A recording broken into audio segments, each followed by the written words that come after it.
This Kenner's Change of Channel TV set was a pretty cool toy that I had. It is definitely amongst my top 5 memorable 1960s boomers toys. It's right up there with Tick Toy Clock, Robot Commando, Eldon Bowlematic, Mr. Machine, Mr. Kelly's Car Wash. I mean, they had some cool toys back then. So the idea, the hook here, the catch was a bright, colorful box and a push button to change channels. You had 2 channels to choose from. It was a double 8mm that was a continuous film on a cartridge, much like the 8-track tapes, just a continuous loop. Each of these cartridges had 4 shows each, and they were mostly cartoons. There was 2 versions of this, and the one that I remember having was the first version and had Popeye on the box, and that had 12 shows to choose from, and it was cartoons also, but there was also Superman, the Munsters, Keystone Cops, and the Three Stooges. So imagine the joy in a child's heart when he sees this nice box under the tree and rips it open, and here you have this Change of Channel TV set by Kenner. Wow, you can watch your own shows anytime you want. This took 5 D-cell batteries. 2 of them ran the motor and 3 of them ran the light. This was a projector type of toy. Yeah, back in the 1960s, if you wanted to watch a home video or a movie or a cartoon or something, you had to get the projector out and thread the film on the projector. That was the only way to do it back then. They didn't have VCRs and cable and DVRs and streaming video. It was an 8mm projector, and that's the format of this toy. 8mm rip projection type. That was the technology. Offered the kid the choice of shows to watch. It was kind of fun. I don't really remember playing with it, but I do remember getting this, and I do remember seeing it on eBay and saying, boy, I got to get a few of them. They weren't working, and I made them work. They had a couple extra shows you can buy, extra cartridges with 4 different shows each. It was hard to thread the film for a little kid. It was hard to thread it in the back. Difficult to keep in focus. It was loud. The motor was loud. Yeah, these toys are hard to come by now. Every once in a while, you'll see one listed on the internet. Most of them don't work because they've sat for decades, and there's that little motor. If it doesn't run, it's not going to run. If you find one, they're usually anywhere from $80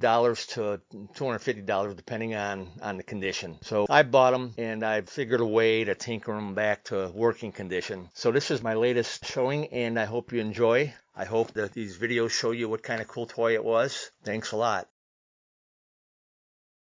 Wait, are we done?